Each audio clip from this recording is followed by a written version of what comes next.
Assalomu alaykum aziz o'qituvchilar, darsimizning kuzatuvchilari. Mana bugun men o'quvchim 11-B sinf o'quvchisi Zoirova Dinara bilan an'anaviy cholg'ularni o'rganish fanidan ochiq darsi mahorat darsi tashkil qilganmiz. Avvalambor darsimizga xush kelibsizlar. Bugungi darsim reja bo'yicha aralash kombinatsion dars hisoblanib, bu dars tashkiliy qism, o'tilgan mavzuni so'rab baholash, yangi mavzuning bayoni, yangi mavzuni mustahkamlash va xulosalash uyga vazifa rejalaridan iborat. Ijozatingiz bilan ochiq darsni endi boshlayman. O'tilgan tashkiliy qismda biz dutor bayoti uyga vazifa kuyi berilgan bo'lsa, o'sha dutor bayotining ladida, shtrixlarida avval mashq bajarib olamiz. Undan keyin uyga vazifani chalishga o'tamiz. Marhamat. An'anaviy havaskorlik ansambllari ijrochiligi bo'limi 11-B sinf o'quvchisi Zoirova Dinara sizlarga hozir dutor bayoti ladida, dutor bayotidan mavjud dutor zarblarida gamma ijro etib beradi. Undan keyin biz dutor bayoti kuyini to'liq ijrosini eshitamiz. Sol major. Boshladik.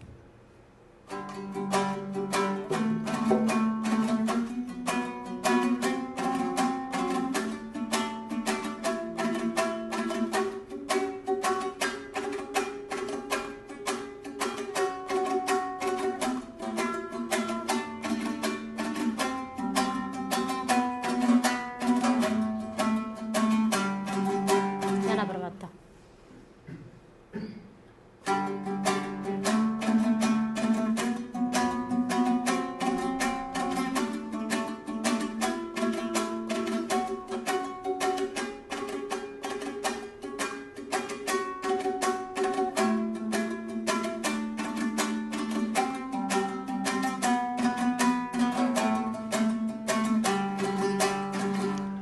Endi marhamat qilib dutor bayoti kuyini to'liq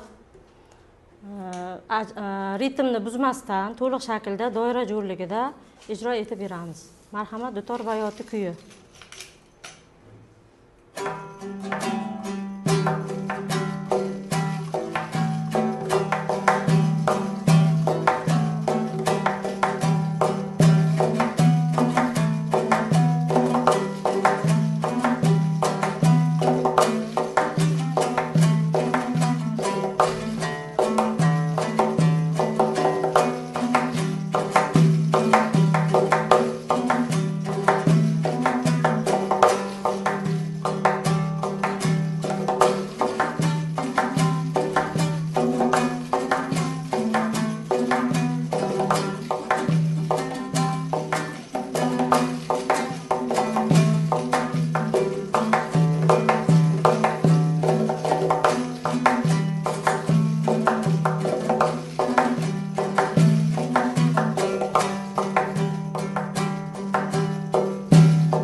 Kuyning nazariy tahlilini ham bilishimiz shart. Nazariy tahliliga biz test savollari tuzib kelganmiz. O'quvchi hozir o'sha test savollarini birma-bir javob beradi. Dutor bayoti tahlili haqida test savollariga o'tamiz. Marhamat, mana bu yerda test savollari birma-bir olib javob berasiz nazariy tahlil bo'yicha.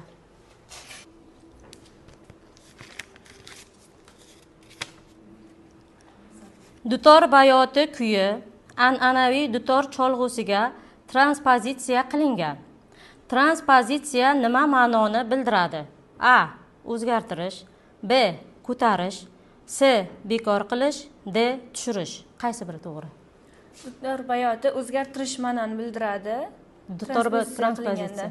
transpozitsiya qilinganda o'zgartirish A javob to'g'rida. Transpozitsiya o'zgartirish ma'nosini bildiradi. To'liq javob bering.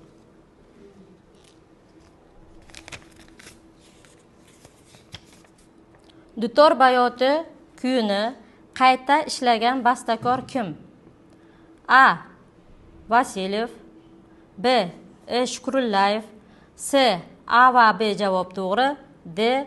Asilyev. C javob. A va B javoblar to'g'ri. Vasilyev bilan Shukurullayev qayta ishlagan bastakor. To'g'ri.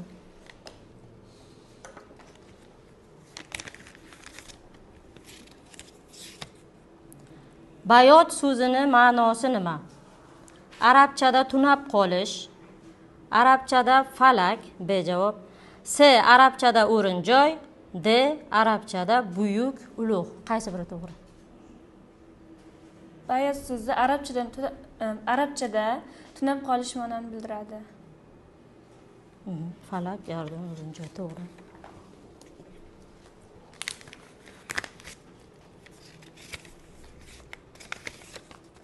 Dutor bayoti kuyining ladi haqida qanday bilimga egasiz? Kuy o'lchovini bilasizmi? A javob sol major 3/4, B javob sol major 2/4, C javob sol major 2/2, D javob sol major 4/4. Qaysi javob to'g'ri? Sol major 2/4 o'lchovda chalinadi. O'tilgan mavzuni amaliy ijrosini eshitdik. Nazariy tahlilini, savol javobini eshitdik. Endi yangi mavzuni bayoniga o'tamiz. Yangi mavzuyimiz o'zbek urf-odatlari, an'analari, milliy qadriyatlarini tarannum etuvchi kuy-qo'shiqqa bag'ishlanadi. Kuyimizning nomi Yor-yor o'zbek xalq kuyi. Yangi mavzuni tushuntirishda men fanlar aro integratsiya metodidan foydalandim. Fanlar aro integratsiya metodidan foydalanishimdan maqsad faqat cholg'u ijrochiligida faqat e'tiborni kuyga qaratish emas, kuyning tarixi, tahlili, bastalagan bastakorlarning hayoti ijodi, agar u xalq kuyi bo'ladigan bo'lsa, kimlar tomonidan ijro etilgan, qaysi sozandalar yoki qaysi xonandalar tomonidan ilk bor ijro etilgan, qayerlarda ijro etilgan, uning tarixiy nomlari hammasini o'quvchi bilishi shart. Shuning uchun men fanlar aro integratsiya metodidan foydalanib, mavzuyimni hamma fanlar bilan bog'lashga harakat qildim. Bu qaysi fanlar? Birinchi o'rinda o'zbek mumtoz adabiyoti, musiqa tarixi va adabiyoti, geografiya, solfejjo, yakkaxonandalik, musiqaning barcha turdosh fanlari bilan bog'lab darsni tushuntirishga harakat qilaman. Ramira Suyunova va dutorchi qizlar ansambli ijro etgan Yor-yor kuyini hozir e'tiboringizga havola qilamiz.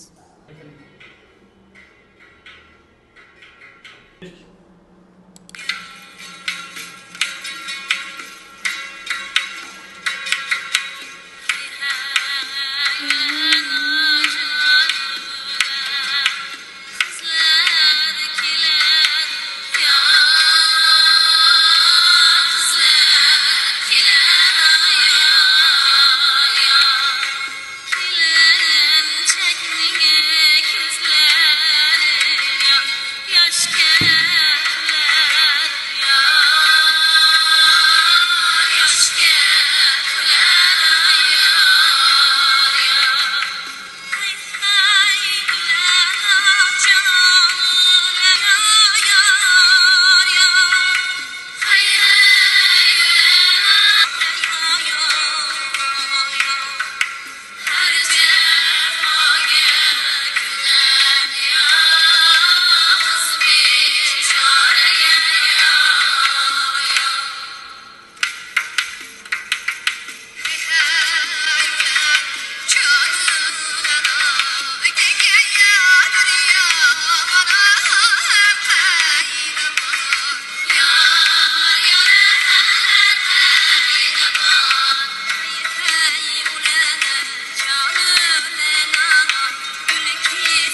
Dutorchi qizlar ansambli ijrosidagi 3 xil o'lchovdagi kuyni biz eshitdik.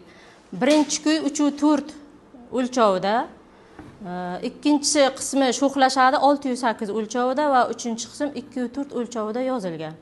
O'lchovlari, doira usullari haqida ma'ruzaning oxirida gapiraman. Men yor-yorning birinchi qiladigan ishimiz tarixi haqida gapirishni boshlayman. Yor-yorning tarixiy ildizlariga nazar soladigan bo'lsak, biz 15-16 asrda yashab ijod etgan Alisher Navoiy va Zahiriddin Bobur davriga nazar tashlaymiz. Alisher Navoiy o'zining Saddi Iskandariy dostonida yor-yor sahnalarini keltirgan. Unda yor-yor degan qofiyalari bor, ammo yor-yorni dostonda nomini Chinka deb nomlagan. Chinka deyilishiga sabab o'sha baland ovozda, jarangdor ovozda ayollar ijrosida kuylangani uchun Chinka nomini olgan.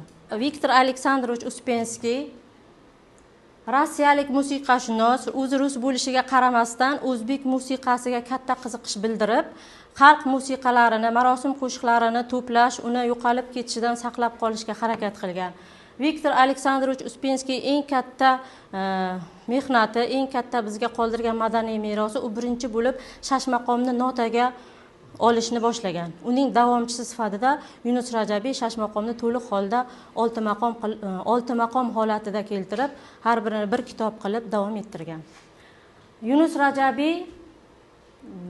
Rajabiy o'zining o'zbek xalq musiqasi, o'zbek xalq qo'shiqlari kitoblarida 1500 dan ortiq xalq qo'shiqlarini to'plagan. Zamira Suyunova va Dutorchi qizlar ansamblida ijro etilgan 3 xil o'lchovdagi yor-yorni eshitdik.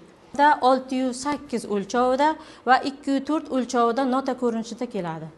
3/4 o'lchamiz.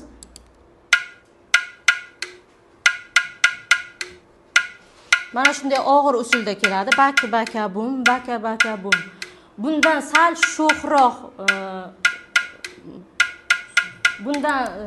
sho'xroq usul 608. Bunda ham baka bum usuli, ammo sal tezroq ufor usuliga yaqinlashib, tezlashib ketadi.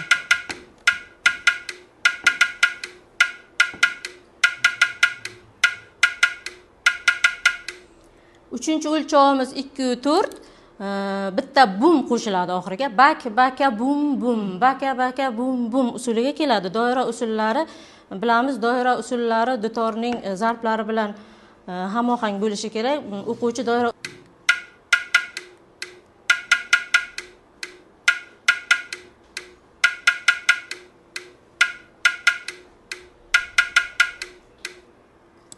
yor-yor kuyining nazariy tahlili, tarixiy tahlili mana shulardan iborat. Endi mana bu yerda quvnoq tabiat degan metodidan foydalanib, hozirgi aytgan ma'lumotlarimni mana ekranda ko'rib turibdi o'quvchini o'zi ham. Men qisqacha keltirib o'tirdim. Bu yoqdagi hamma gapni o'qib o'tirmadim. Keltirgan savollar, quyoshlarda javoblari. Savolning javobi baka bum bum, baka bum bum. Qo'y.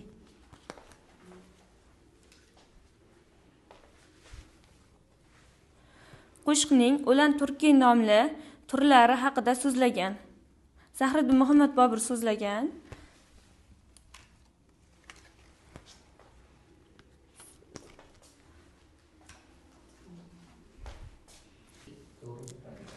Uch 4 va 6-8 o'lchovda yor-yorning doira usuli.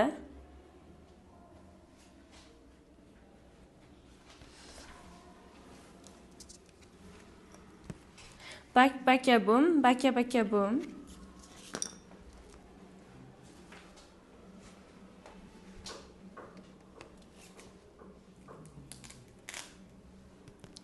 O'zbekiston xalq artisti, bastakor Yunus Rajabiy.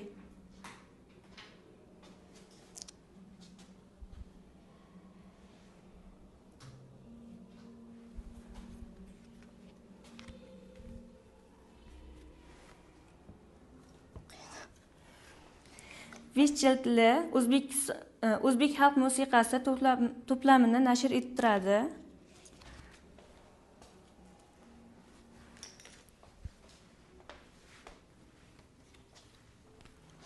Navoiy asarlarida yor nomi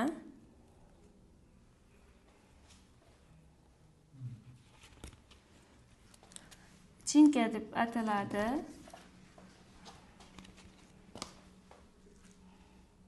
Mana bugungi yangi mavzuyimiz yor xalq kuyini qo'shiq bilan men sizga ijro etib beraman.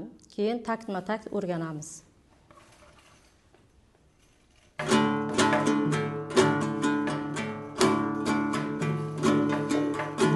Hey hey ulano jon ulano qizlar kelar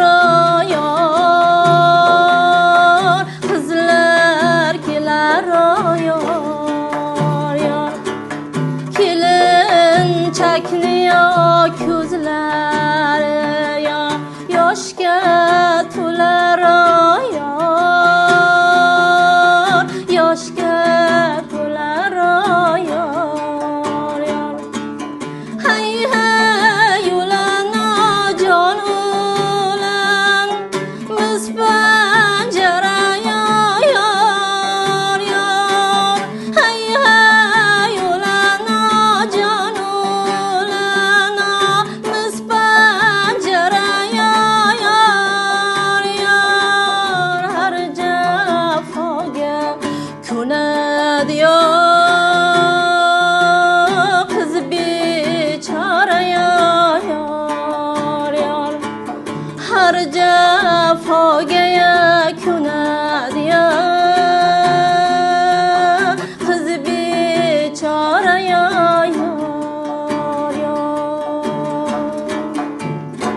Mana yor xalq kuyini qo'shiq bilan sizga ijro etib berdim.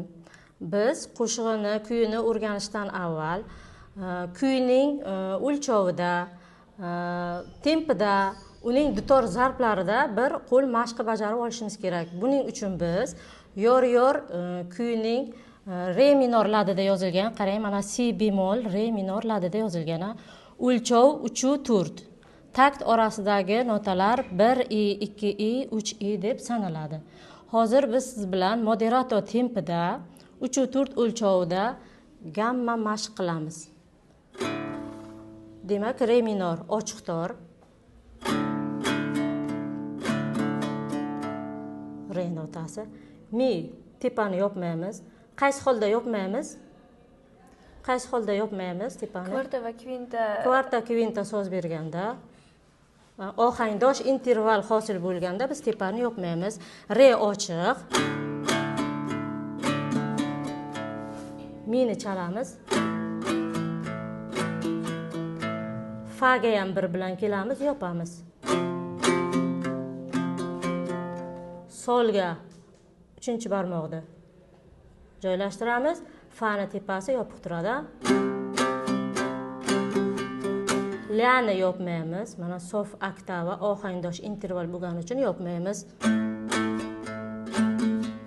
Si bemol bor, yopamiz. Rega kelganda yopmaymiz. Hozir ana shuni siz menga qaytarib chalib berasiz. Ketdik. Birinchi ochiq tor. Qarang. Chaling qan ketdi.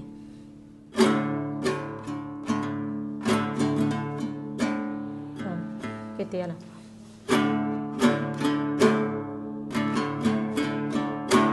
Mi yopmaymiz dedim meni. Faga bir bilan. Ha, yo'q. 1, 2, 3, 1, 2, 3 ketdi. 1, 2, 3, 1, 2, 3 solga 3-barmoq. Yo'q, uramiz avval. 1, 2, 3, 1, 2, 3 qaytaramiz, ketdi yana.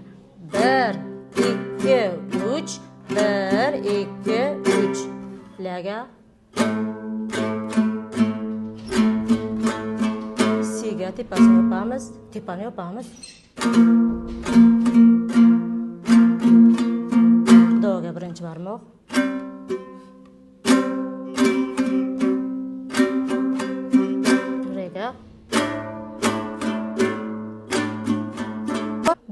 ochiq darsimizni yakunlaymiz. Sizga uyga vazifa yor kuyini tarixiy tahlili, nazariy tahlilini o'rganib kelasiz. Bastakorlar hayoti, ijodi hozir sizga aytgan ma'lumotlarini o'rganib yodlab kelasiz. Kuyning ladini mashq qildik biz, gammada mashq qildik, re minor ladida. Re minor ladini to'xtovsiz ijro etishni o'rganib kelasiz. Undan keyin siz bilan yor kuyini o'rganishni boshlaymiz. E'tiborlaringiz uchun rahmat. Bo'limimiz o'qituvchisi ustozim Mahliyo Ergashevaning ochiq darslarini kuzatdik. Ustozimiz bugungi ochiq darslarida fanlararo integratsiya metodidan hamda quvnoq tabiat metodidan foydalanib dars o'tdilar. Bu metodlar bizga yana ham keyingi faoliyatimizda o'z ustimizga ishlashimizga, bir-birimiz bilan tajriba almashishimizga turtki bo'ldi. Mana shu metodlarni biz ham o'quvchilarimizga qo'llab, ommalashtirib darslarni o'tishga harakat qilamiz. Ustozimning keyingi faoliyatida yana rivojlar tilab qolamiz. Qarshi ixtisoslashtirilgan madaniyat maktabi an'anaviy haskorlik bo'limi oliy toifali o'qituvchisi Mahliyo Ergashevani namunaviy ochiq darslar rejasiga muvofiq tashkil etilgan ochiq darsda mana bugun ishtirok etdik. Bu ochiq dars an'anaviy va noan'anaviy tarzda tashkil etildi. Bu ochiq darsda turli xil mana ko'rgazmali qurollardan, mana internet manbalaridan va o'zimizni adabiyotlarimizdan foydalanilgan holda tashkil etildi. Ushbu dars jarayoni juda ham bir mazmunli tarzda tashkil etildi. Biz jamoamdagi o'qituvchilar bilan birgalikda keyingi ochiq darslarga o'zimizni ochiq darslarimizga ham mana shu uslublardan foydalangan holda ochiq darslarimizni tashkil etamiz. Mahliyo Ergashevani keyingi faoliyatlarida muvaffaqiyat tilab qolamiz.